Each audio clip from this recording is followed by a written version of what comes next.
Carole Latifa Amir, je suis la directrice artistique de la création Ode aux femmes mystiques qui fera l'ouverture, Inch'Allah, de la 11e édition du festival de la culture soufie de Fès.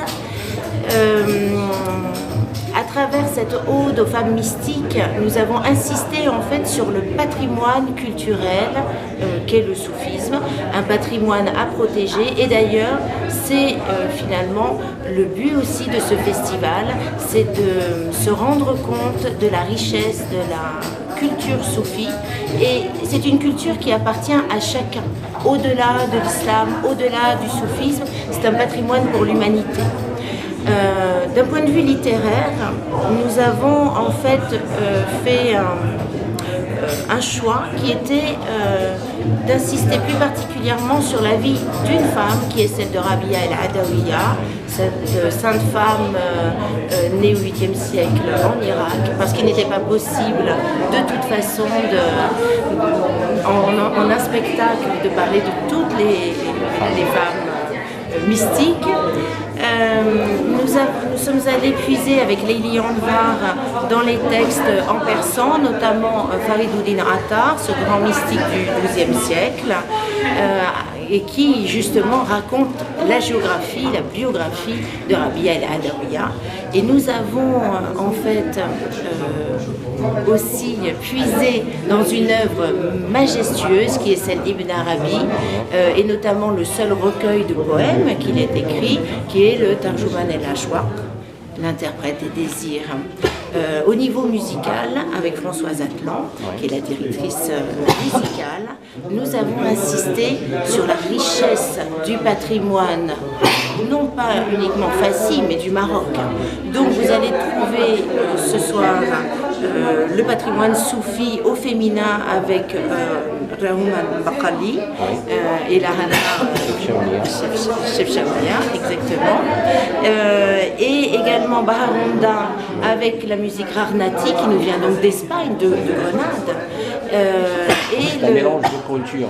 Exactement, et l'andalou avec Monsieur Driss Berada. Donc finalement, ce qui est important, c'est de réaliser qu'on est tous gardiens de ce patrimoine, on est tous conservateurs, ce n'est pas que dans un musée, on est tous là. On est tous là en tant qu'artistes, en tant que public, le public qui vient, il faut être fier de cette richesse culturelle soufie, mais aussi au-delà, marocaine, et puis, comme je vous dis, même mondiale, puisque nous sommes allés chercher jusque... Est-ce qu'on peut dire que c'est un triomphe de l'âme dans cette soirée? Je ne sais pas si c'est un triomphe de l'âme. En tout cas, c'est une nourriture pour l'âme. Chacun prend ce dont il a besoin. J'espère en toute humilité que nous servirons quelque chose de bon à manger pour l'âme. Donc voilà, on est sur les nourritures de l'âme. Plus que le triomphe. Voilà. Mais j'espère que chacun d'entre nous connaîtra le triomphe de l'âme. Comment le soufisme peut indiquer le chemin vers la tolérance? Déjà, le soufisme, à titre individuel, c'est un équilibre. C'est-à-dire, ce n'est pas...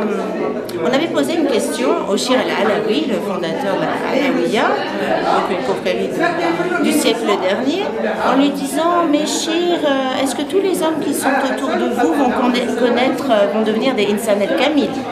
Et il a dit « Non, tous ne vont pas être réalisés, mais ce seront tous des hommes en paix. » Donc, cette paix qui est à l'intérieur, une fois qu'elle est là en nous, on n'a pas l'agressivité sur l'extérieur. Donc c'est déjà aussi un équilibre quand on part dans tous les sens. Et souvent je dis sur les derviches tourneurs, on les voit tourner, et nous aussi, on tourne dans la dunya, mais en même temps le derviche tourneur garde le même axe tout le temps.